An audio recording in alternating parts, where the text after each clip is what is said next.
Hey, this show is made possible by Workplace Assured. What is Workplace Assured? Great question.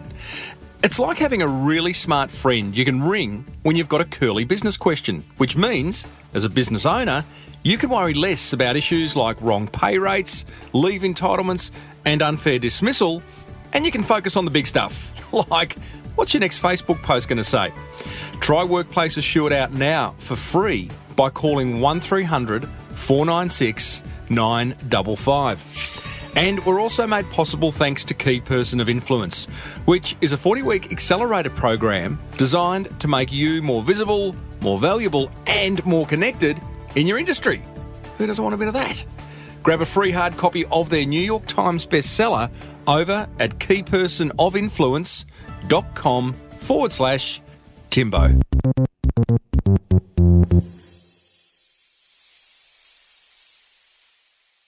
Now, today's guest, well, he went on a self-proclaimed nerd pilgrimage, quote unquote, to Silicon Valley in the hope of finding the next big thing. Well, guess what? He found it. He discovered the share economy, and he's now on a mission to create the AirBnB of self-storage.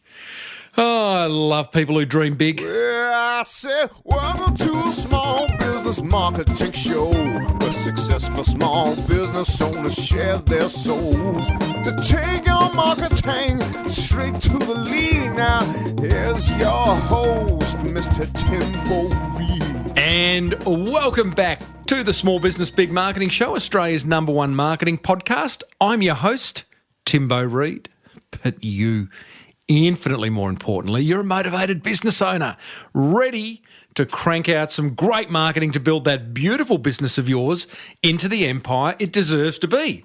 That is what we have been doing for 347 shows. If you've listened to them all, thank you. If it's your first time round, I welcome you with open arms. Your business will never be the same. Hey, big show today. Mike Rosenbaum's going to join us, who in a past life founded Deals Direct. He's now the founder of a cool new business called Spacer, which is a cheap way to rent space in your local area. And Mike talks about this nerd pilgrimage he went on to Silicon Valley. Plus, he'll help us understand the share economy and explain how he's brought this wonderful business called Spacer to market. A couple of good marketing ideas in there as well. I share another low-cost marketing idea in What Have You Got to Lose? And today's idea is all about how to get maximum exposure for your top blog and social posts, which we all want to do. And we head back into the Small Business Big Marketing Vault, and we revisit a past episode of 3 years ago when I caught up with the girls from Frank Body Scrub, which is a beautifully simple business that went from naught to plenty very, very quickly, and they continue to do some amazing things. Hey, as per usual, team, there is marketing GOLD dripping from the ceiling over here at Small Business Big Marketing's HQ. So let's get stuck right in. Coming up, we meet Spacer's Mike Rosenbaum, who's going to explain how we can all benefit from the share economy. Plus, I'm going to give you some insights into Workplace Assured and Key Person of Influence so they can help you take your business to the next level. But first, I think it's time for me to share one simple yet effective marketing idea that you can implement now, immediately. An idea that's not going to cost a fortune, that might just generate you more awareness, more inquiry, and more sales. What have you got to lose? I do love that intro. Today's idea is to create a top posts review. Let me explain. You see, the problem with blogging regularly for your business, and I hope you're doing that, is that sometimes your best blog posts and most shared content gets buried over time as you continue to publish more and more content, right? Just that naturally happens.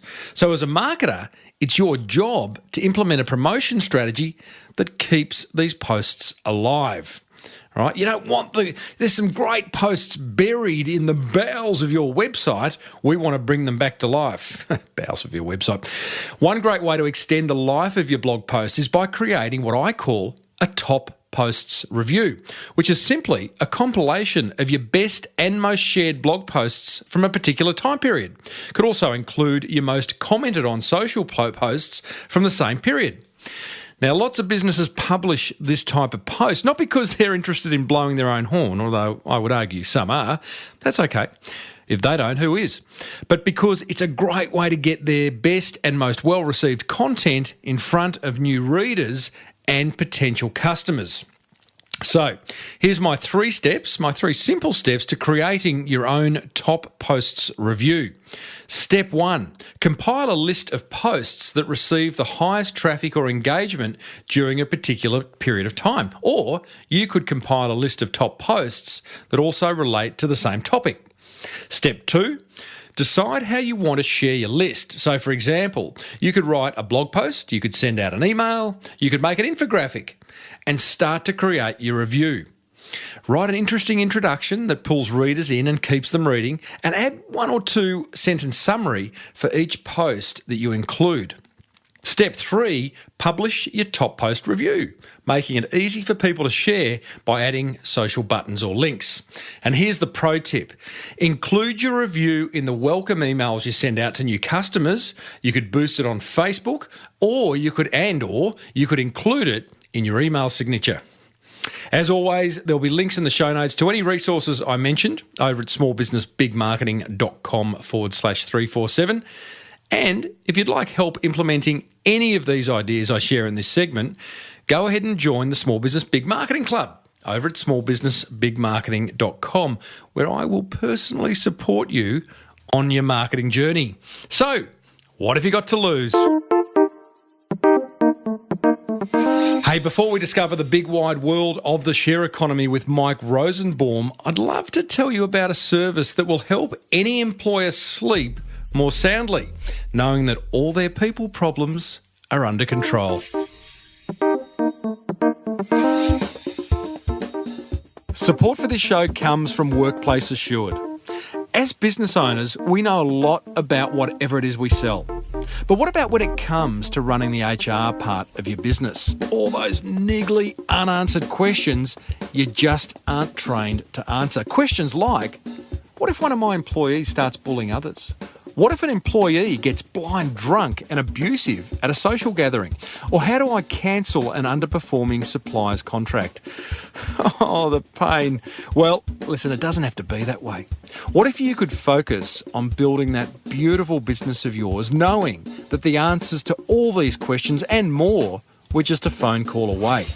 Well, that is absolutely possible thanks to Workplace Assured. No crippling claims or eye-watering legal fees, just solid answers to your most pressing questions. You can try it out now for free by calling Workplace Assured's advice line on 1300 496 955.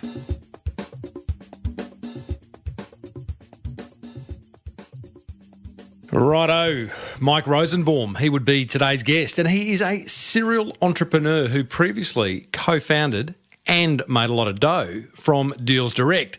He is now the co-founder of Spacer.com.au, which is the Airbnb of space, basically, specifically helping people utilise their underutilised assets like self-storage and driveways. He's also a major investor in some of the top sharing economy platforms around the world. So listen in, because Mike is going to talk about his nerd pilgrimage to Silicon Valley that he did recently, where he uncovered this thing called the share economy and of which Spacer was born.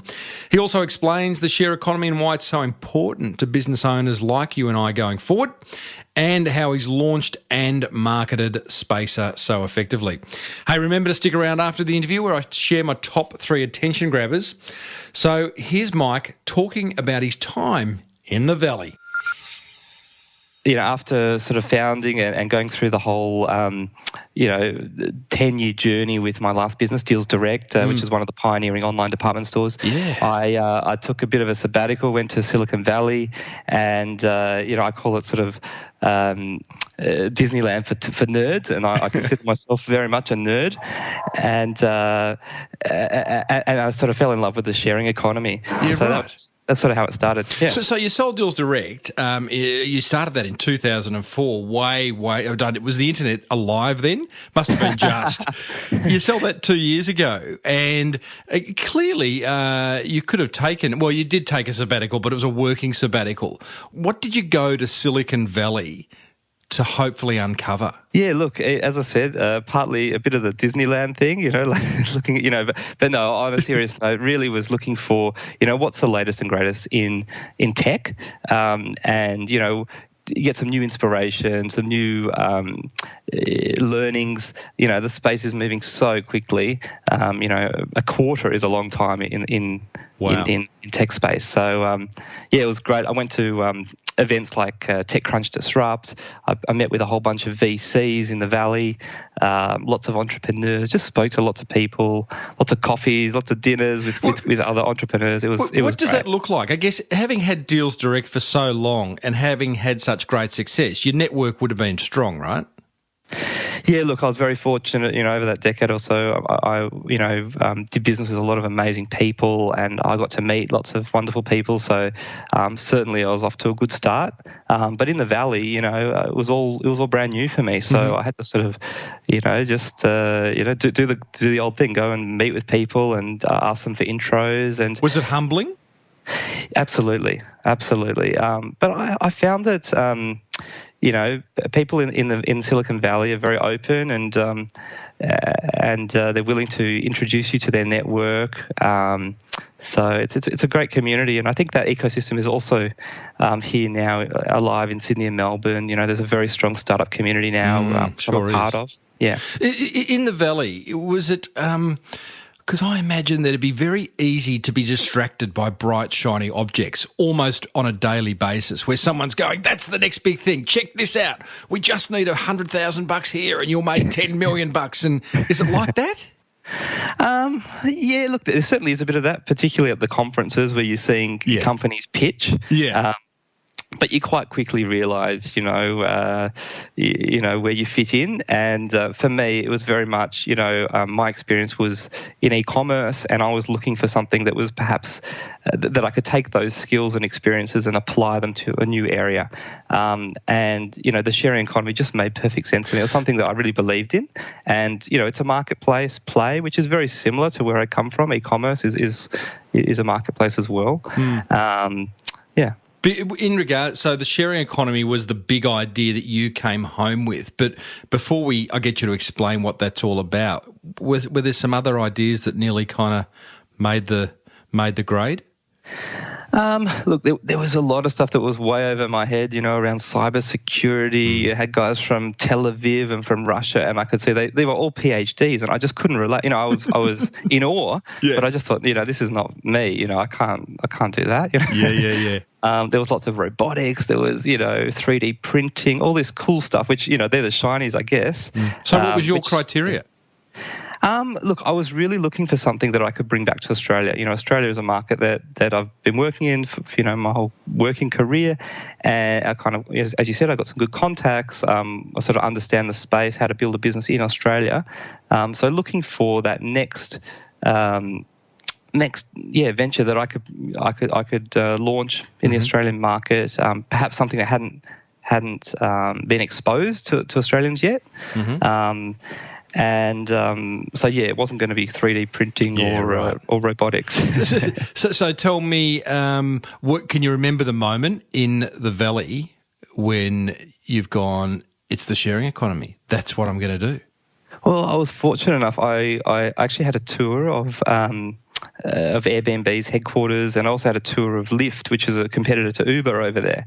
And I just got this great vibe. I just thought, this feels a lot like e-commerce felt like in the early 2000s. Before Deals Direct, we actually started on eBay, and eBay launched 2001, which sort of predated online shopping. It was all $1 no reserve auctions, and I just got that same feeling. It felt like this is an industry in its infancy that I could get in on the ground floor and build a business. So yeah, nice to get a tour of Uber and Lyft. Yeah. Well, Lyft and Airbnb was Airbnb, yeah. Yeah, very, very snazzy offices. Each of their meeting rooms is sort of kitted out like their most popular apartments in each of their main cities. So Brilliant. It's very, very cool office, yeah. That is really, really cool. Like mirror images of the popular apartments. Yeah, exactly right. That's so clever. Yeah. That's so clever. Yeah. So you've gone, it's the sharing economy. Explain it. So what is the sharing economy and what's so interesting about it? Yeah, what I love so much about it is really it's creating value. So, you've got these underutilized assets. So in the case of Airbnb, you've got, spare bedrooms or spare apartments, or people go on holidays and, other people can come and live in them and they can make some extra money whilst they're not using them. So it's really tapping into those underutilized assets that sit all around us. So you're not creating new things for people to use, which is, I guess, what we were doing in e-commerce. We were building, we were creating and manufacturing new products to sell. In this case, you're sort of recycling or better utilizing assets that already sit around us, whether they're cars or homes or and the other thing is people's skill set. There's really successful models like Airtasker where people want to earn an extra income. After their day job, they might want to do a couple of hours of handyman work or pick up someone's kids from school or whatever it might be. It just makes sense, and so that, I find it very exciting. Yeah, I do too. Every time I use these services, like Airtask is a classic example. In fact, I was only in the Philippines 2 weeks ago and I was doing a tour of a business, a BPO, and I looked to my right and there was the Airtasker head office, or like the Airtasker, not head office, but where it all was run out of, so excited because they're exciting brands to use. When you do use a share economy brand like an Airbnb or an Uber or an Airtasker, there is, I don't know, is it just me or there is an element of excitement about it? Yeah, I think there is, and I think it's part of the appeal is that you're dealing with other people in your community, and I think as human beings, I'm not a psychologist, but I think we want to, we want to interact with other people that are like us, like-minded, and locals, and perhaps we might even make some new friends, so it's totally agree. And I think there's probably also an element of there's excitement, there's the fact that you're going to meet new people, and you are going to you feel like you're going to get a bargain. Absolutely, yeah. I mean, there's definitely value being created in terms of, utilising these assets that are sort of sitting dormant, but also on the consumer side, you can save significant amounts, up to 50% in many cases, depending which service you're tapping into. It's interesting, like that is the case with Uber generally, but, when Uber do a surge, all of a sudden Uber can outprice themselves against taxis pretty quickly. Yeah, that can be quite frustrating, can't it? Particularly on a Saturday night or leading up to Christmas. But I guess it's supply and demand. Exactly right. So I guess it's a perfect marketplace, or that's what they're trying to create. Yeah. So we've got a whole bunch of businesses, small business owners listening, Mike. How can they tap into the share economy? How can they save money, and how can they make money from it? Yeah, look, I think there's lots of ways that they could save or make money. I guess on the one side, if they have assets that are sitting there dormant, so let's say they've taken a lease, or perhaps they own an office or a warehouse or maybe a shop that's too big for them at the moment. Maybe they've taken something in anticipation of growth in the future. They might have some spare storage rooms, or they might have some spare office space. They could rent those out. Using the sharing economy, whether it's businesses like mine, spacer.com.au or others, and basically monetize those spaces, reduce their outgoings on a monthly basis. And the beauty of the sharing economy is often, as the supplier on these platforms, you can set most of the rules. So you can say, look, it's month to month, and you've got that flexibility that if you need that space back, you can take it back as your business grows. So that's one way. We're also seeing things like businesses that have fleets of vehicles, maybe even small fleets of vehicles. Maybe they're not being used on the weekend. They can rent them out on platforms for locals in their area to drive those vehicles. What's an example of a platform? Is that in Australia? Yeah, absolutely. Car Next Door is one I actually sit on the board of. There are others, so that's pretty cool. And again, why have I think the stat is 90% of the time vehicles sit in the driveway. So Yeah, right. dormant. So Well, and 90% of the time for all the other vehicles that aren't in driveways, there's driveways empty. So I think, in fact, Spacer, exactly. you do driveways, don't you? Yeah, we do driveways, garages. Fascinating. Yeah, absolutely. Yeah. Does it get messy, this share economy thing, where all of a sudden, because at the end of the day, you're a software business, correct? Am I reading that right? Yeah, absolutely. Yeah. That's right. We're a marketplace, You're a driven by marketplace. software. Yeah, correct. But all of a sudden, you are dealing with people's homes and driveways and cars and offices, and that can get a bit messy, can't it? How do you manage that? Is it just like some crazy 100-page contract that you sign your life away and it says at the end, "Don't call us"? No, not at all. I mean, it's very similar to using eBay or Airbnb. Key to any business is keeping it simple and having a streamlined process for both sides of the marketplace. So, you typically sign up, you have to provide certain details, we profile you, verify you, that kind of thing. And then, both sides of the market, the supplier and the renter, will make contact through the messaging tools, get to know each other a little bit, perhaps they'll even meet. That's very important. Often people want to sort of see who they're dealing with because it is person to person or peer to peer is the sort of the more technical term. But the transaction goes through the marketplace like a spacer. The benefits there are you get insurance, the host gets guaranteed monthly payments, and it's all kept above board, all the taxes are paid and things like that through the platform. Right. And of course there's things like ratings and reviews, again very, very similar to an eBay or an Airbnb experience. Are ratings and reviews at the heart of it? Like, are they just like mission critical? Very important, absolutely. Particularly in the early days of a marketplace, it's very hard to know who you're dealing with. So ratings and reviews are very important. Testimonials, so people are going to Google, whatever brand they're looking for, and reviews. That's probably the second most searched term after the brand term itself, Yeah, So totally. you go to Spacer reviews, you'll see there's 28 Google reviews, and most of them are good, maybe one or two are not, and you make your decision yourself. Yeah. So you come back, you launch Spacer, which is this beautifully put on the website. It's a marketplace for space. That makes sense. And we're talking self-storage and driveways and offices and all that stuff. You get the website live, you got that working, but there's that chicken or the egg thing, isn't it? It's like you've got to get people with those facilities that want to rent them out, and then you want to find people who want to use those facilities. Which did you focus on? Yeah, look, absolutely right, Tim. We sort of say it's like moving the boulder. It's very hard to get it rolling, but once you get it rolling, you get the momentum.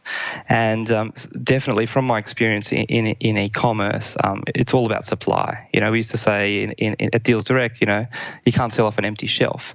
So, we wanted to fill those shelves quickly, obviously with the right kind of stock or supply. So, we've spent the first 12 months very much focusing on getting good hosts, good listings of garages, driveways. So how'd you do that? Yeah, really by stealth. We've tried a bit of everything. Certainly we've done some PR, like, talking to people like yourself and getting the word out there, which is very important. Because it is a new concept, it needs to be explained. But a combination of online and offline marketing. So, some of your listeners may have received flyers in their letterbox from us. They might have seen us on Facebook, Google, right across the web. We sort of try all different mediums, but we believe because it is a new concept, you do need to have a combination of online and offline just to get that awareness piece. Mate, I love it. Here we are having this high-tech conversation about Silicon Valley, and in the next breath you mentioned a letterbox drop. Tell me about that. I know. It sounds very lo-fi, doesn't it? Yeah, it does, but I love it. And I guess that's one of the learnings also from e-commerce. And we used to do catalogue drops, would you believe? No. We were in the letterbox with Big W as well. But I guess you've got to be where your consumers are. And then they don't just live in the online world. Of course, most consumers today spend a lot of time on their mobile phones. Yep. but they also, they read magazines, they watch television, they read the paper, that kind of stuff. Do they? It's really interesting, isn't it? Because we live in a very virtual world these days. I mean, the newspaper is wafer thin, television, all those three mediums you mentioned, I would argue are struggling. I think they've still got the numbers, but you see good results from them.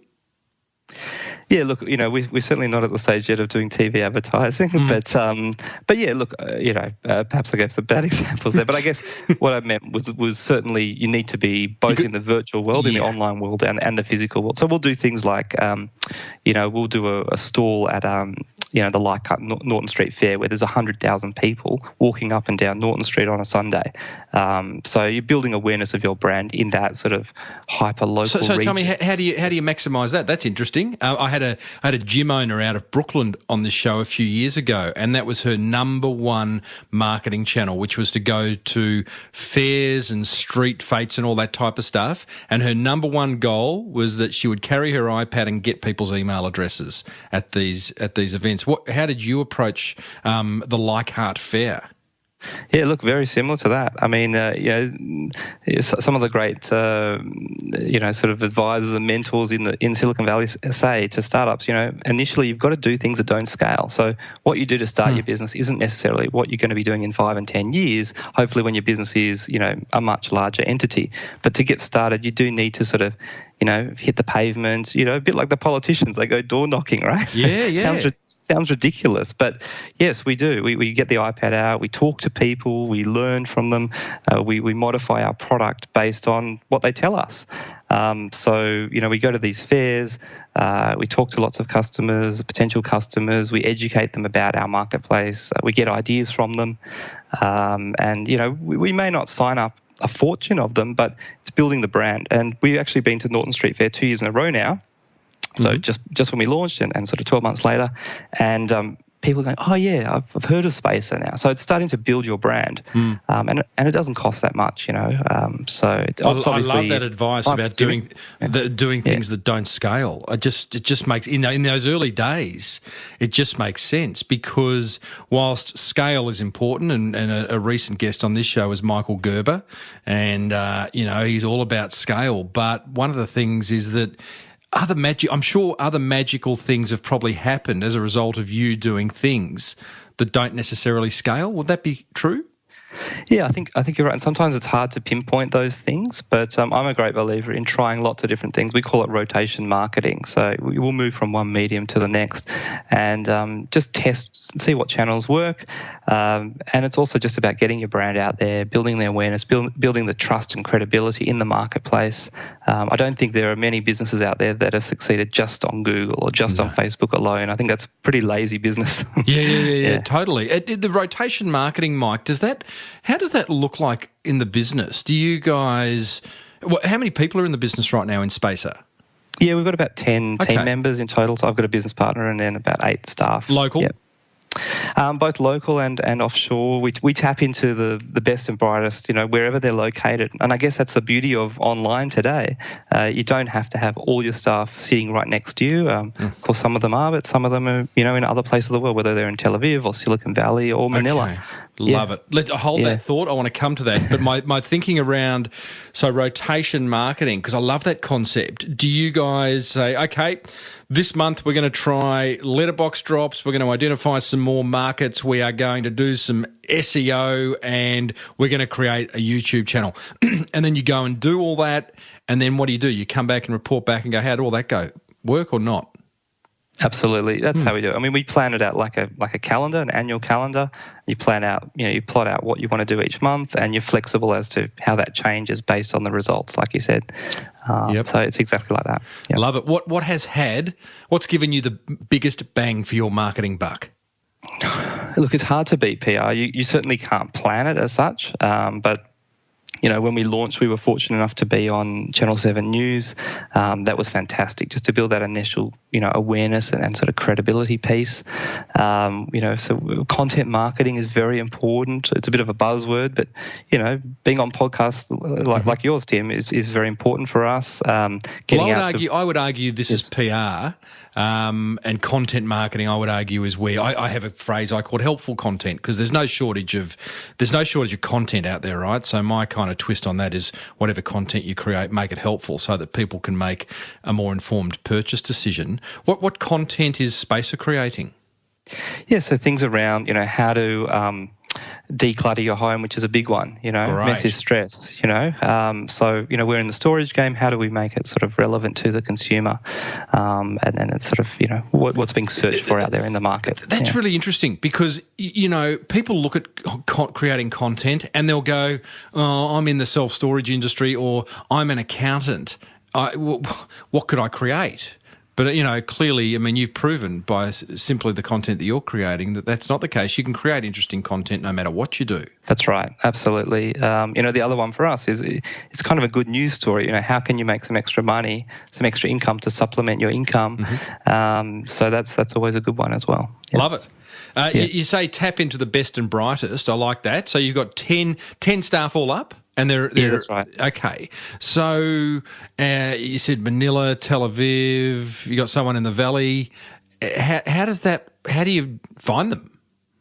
Yeah, partly through the network. Recommendations are really important when trying to find specialists in certain areas, particularly in the tech space. There's a lot of people who or agencies that sort of say they can do certain things, mm-hmm. But especially when you're a startup, you don't have a lot of time and money to waste. So you really want to hit the ground running. So recommendations are key from your network.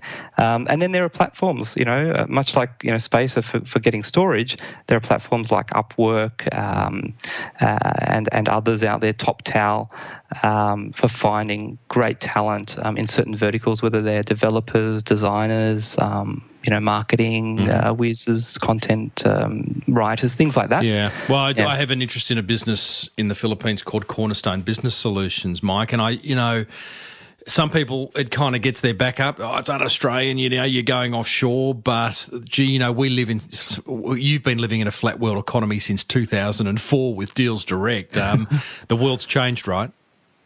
Yeah, absolutely. We live in a global village, and I think if you're not doing it, your competitors certainly are. So you'll get left behind, and consumers are demanding it. How can you offer 7 day a week, 12-hour a day, or 24-hour a day in some cases in an environment like Sydney or Melbourne? People don't want to work at 2 in the morning. People don't want to work. If they do, it's going to cost you a bomb. It just becomes expensive. So I love that. You have come from Deals Direct, lots of success. You've gone to the Valley, and now you're running this little startup called Spacer. How do you love it? Are you excited by being back at the coalface? I'm really excited. I'm more sort of engaged and invigorated than ever. It feels a lot to me like when we started Deals Direct, and nice. It's kind of like a new love, the early stages are often the most exciting, You're such a romantic nerd.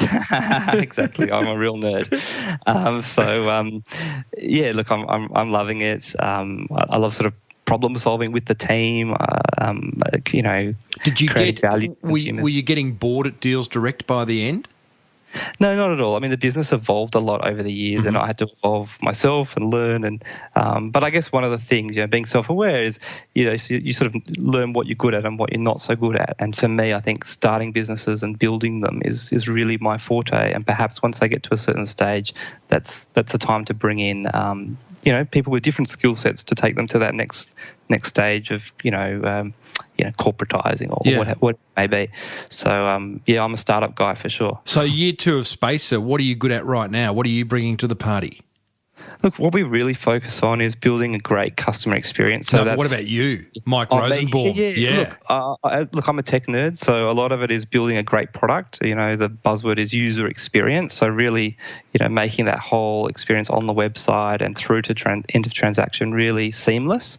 And the other side that I really focus on is the marketing. So my two passions, I guess, are tech and marketing. And so I think this business is kind of made for me, because that's really what it's about. Tell us about customer user experience, because I get excited by this. I love it when, a business, whether they be online or offline, delivers an experience where you go, that was fun, or that little bit was cool, or, you want to tell others to go, oh, check this out, How do you go about creating an amazing experience? Yeah, look, I'm certainly not the guru, but I'm learning every day, and what I'm sort of learning is that it's just about making the customer journey so easy and seamless. And if you look at the best apps in the world, like Uber, you press a button and a car arrives. It's that simple. So how do we sort of mere mortals create an app, without billions of dollars of shareholders' funds, how do we recreate that? That's right. You look at Apple and, you grab a file and you drag it into the trash and it's emptied, right? It's gone. I mean, I'm sure behind the scenes, that was quite a complicated thing to do, for someone who's not who is not nerdy, who doesn't understand that. So I'm always fascinated. How do we as business owners simplify things for our customers so that there is minimum friction and they can quickly hand over their hard-earned? Yeah, look, and I think the other thing is really talking to your customers and learning from them. There's nothing to beat that face-to-face or over the phone, and we do a lot of that, and speak to them and ask them about their experience. What could we improve? What did you like about it? What was perhaps a bit confusing? So all the time we just keep iterating our website, testing things. So it's like a forever game, really, and you just keep fine-tuning it, which is cool. I mean, as a nerd, that's what you want to do. Yeah, you love it. Oh, yeah, absolutely. You get customer experience porn, I think they call it. Tell me that one, but I might use that. It's yours. Tell me, you've got. It is early days for Spacer. You have got a solid platform now online. You've got, I think, is it 2,000 listed car parks and offices and storage spaces in mainly Victoria and New South Wales? Yeah, that's right. So, yeah. What's the tipping point? I know, if you knew it, you'd be there, but, when's that going to tip into, I think you called it moving the boulder. When does that boulder start to really roll? What do you got to do? Yeah, look, we're certainly seeing very strong early traction, and I'll call it early traction because we certainly haven't made it yet. But I feel like we're on the right track, and every day the business is growing very nicely, and we're getting great customer feedback, which we're implementing into the site. But, I think with startups, there's no overnight successes. Airbnb have been around for 8 years. Most Aussies wouldn't remember that. They think they've been around a couple of years because that's when they started hearing about them. The first year of Airbnb, they only did 80 bookings. Well, we did a lot more than 80 bookings in our first year. So does that mean we're on the right track? Well, we think so. So I think these things take time. Certainly a two-sided marketplace is not easy to get off the ground because, as we discussed before, you've got to get the supply first, chicken and egg, and then you've got to fill it with demand, and you've got to keep matching and sort of calibrating both sides of the market. So look, this is a long-term play, and we're in it for the long term, but certainly enjoying it and seeing some really, really strong growth. Yep. Mate, I reckon it's exciting. I really love seeing these businesses evolve, and I'm glad I've spoken to you at a relatively early stage. And I'm going to get you back in a couple of years' time when there's, it is the Airbnb of the world, of the Airbnb of what? Of office space? How would you define it? It's kind of... Yeah, look, our customers often liken us to the Airbnb for storage and parking. Okay. I guess we really focus on garages for storage and sort of driveways and car spaces for parking. Yep. Now, Mike, I love to finish with 5 quickies for my guest, completely unrelated questions to anything we've spoken about. The first one is, what are you curious about? What am I curious about? Yeah, I was going to say the sharing economy. I'm a real nerd, you know. I'm pretty obsessive. Yeah. You can delve into your personal life if you want to. No, that's the main one, actually. Yeah. You really are a nerd, aren't you? Do you live and breathe it? Do you just like it is what you do? Yeah. That's right. I spend most of my time, you know, when I'm not working on Twitter and LinkedIn, reading more about what's happening in the world in the sharing economy, and just my wife's dismay. Yeah. Do you go to people's homes for dinner parties and notice that third bedroom just isn't being utilised and pull out some kind of PowerPoint presentation? You have worked me out, Tim. Oh, mate, I love it. Okay, sweet or savoury, and what dish? Ooh, savoury satay chicken, my favourite. Satay chicken. It is a good dish. Very 1983, but I do like it. What's the worst advice you've ever been given? Oh, gosh, the worst advice. I don't know the worst advice, but the best advice was always wear the white hat, which basically means just always try and do the right thing, regardless of the situation. Yeah. Nice. The white hat. Yeah. Bit of an SEO term, really, isn't it? Nerd. What's one thing you wish you were? I know what you're going to say now. What's the one thing you wish you were an expert on right now? And don't say the share economy. No. One thing I wish I was an expert on. I think if you always want to be able to understand consumers better. So maybe if I had like a crystal ball or some sort of ESP, skills, I don't know, something like that. But what business owner doesn't want to do that? And I think you're right, and we've spoken about this on the show before, where nothing beats talking to them, does it? I mean... Yeah, that's true. That's right. It's a good second, yeah. Surely the minute the owner of a business, no matter what the size, stops interacting with his or her customers, has to be the start of a downfall. Yeah, that's right. Sounds drastic, but we can learn a lot by a simple... In fact, I came across a book the other day. Is it called The One Question? I think the one question you can ask is, on a scale of 1 to 10, how likely are you to refer us to others or something? Have you heard about that? Yeah, it's kind of like Net Promoter Score, right? Net Promoter Score. Yeah. Yes. Yeah, absolutely. A lot of businesses, that's their key KPI for their whole team. Yeah. And then once you get that question, it then kind of opens up to some secondary questions about, what could we do better, all that kind of stuff. Question 5: when were your parents most disappointed with you? Ooh, when I dropped out of university after year 1. Yeah, they were very worried. They thought I'd never leave home and they'd be stuck with me forever. Mate, I love that. I mean, how often do we hear that? It sounds cliche, doesn't it? But so then at what point did you ring mum and dad and go, hey, that Deals Direct thing, it's going okay? It took them a while to realise it was a thing, but I guess when I stopped asking for my pocket money, that probably... I love it. Yeah. Long live the nerd. Hey, Mike, thank you, buddy, and I wish you all the best with Spacer. Thanks very much, Tim, for having me on the program. It was great to chat with you.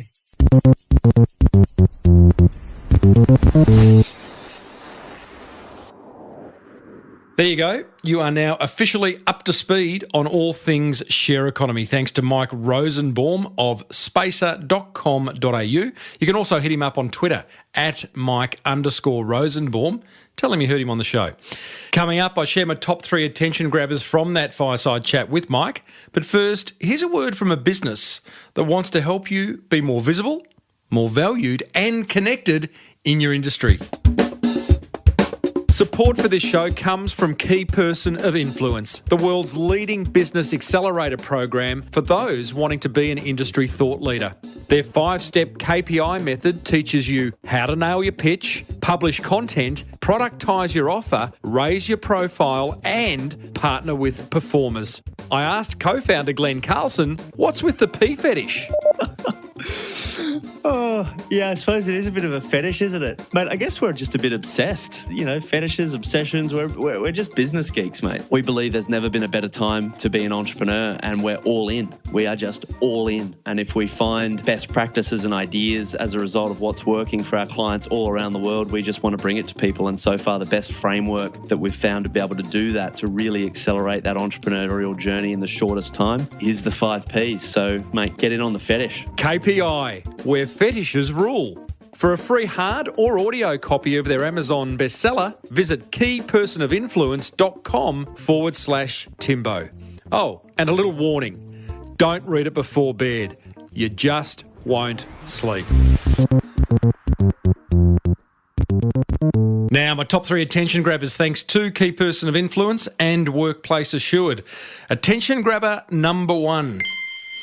In the early days of your business, do things that don't scale. I love that. That makes a lot of sense. I love how Mike got out and did some local area marketing with those letterbox drops. In fact, I would actually argue that no matter what the age of your business, every now and then, it's absolutely okay to do things that don't scale. Attention grabber number 2, rotation marketing. I like this concept. I think too many business owners get stuck doing the same old marketing and wonder why it's not working. I hope as a listener of this show, you're identifying ideas that resonate and you're rotating them into your marketing schedule. Try new stuff. Have fun with it. Experiment. Pivot if something doesn't work. Don't delete it immediately. Rotation marketing.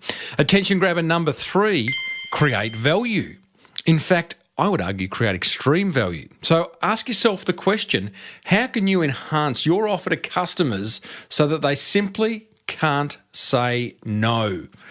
I try to do this with the Small Business Big Marketing Club, where for one very low monthly price, fee, investment of $67, you get me answering your marketing questions every day. You get access to training videos, webinars, and interviews I don't post on iTunes. I'm trying to create extreme value so that it's hard for you to say no. I know some of you are still saying no, but you'll come round. You'll join the club. There's plenty of us in there. Hey, what grabbed your attention? I would love to know. Head over to smallbusinessbigmarketing.com/347 and leave a comment.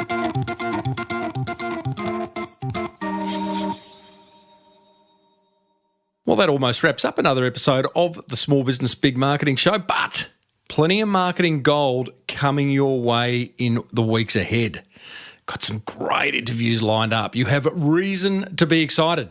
Hey, a couple of years ago, in fact 3, I chatted with Jess and Erica, founders of the now famous and hugely successful Frank Body Scrub brand. Here they are talking about where the idea for a body scrub made from coffee came from. Well, one of our business partners, Steve, owns a cafe in Paran, and he had a couple of women that kept coming in and asking him for the old coffee grind. And he's quite inquisitive and has quite the entrepreneurial mind, and started talking to them about it after realising that they weren't using it for what he thought they were, which was fertiliser. And turns out there was actually a really great body exfoliant. Wow. Around about the same time, we actually all went away on a holiday to Bali where they use coffee scrub treatments quite a lot. We realised that we kind of had the skill sets essentially to try and form a business based around this, and there was nobody really doing anything like this. And that's where like the basic idea came from. Such a great business, Frank Body Scrub. You can listen to my full interview with Jess and Erica over at smallbusinessbigmarketing.com, or go over and subscribe free on iTunes or your favourite podcast catcher. I'd love you to do that. Hey, I'd also love to hear from you. Email me, tim@timreid, reid.com.au, or hit me up on Twitter @TimboReid.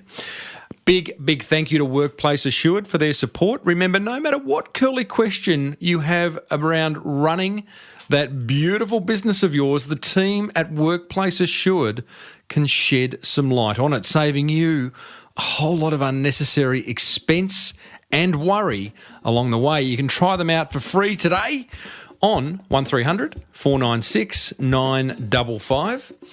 And be sure to grab a hard copy of the Key Person of Influence book over at keypersonofinfluence.com/Timbo. Only if you want to become more visible, valued and connected in your industry. It's an absolutely fantastic read. A bit like myself. If you love the show, please let others know. Other small business owners know who could do with a bit of marketing love. Until next week, I'm Timbo Reid. Always have been, always will be. Thanks for listening to the Small Business Big Marketing Show. May your marketing be the best marketing. Bye for now.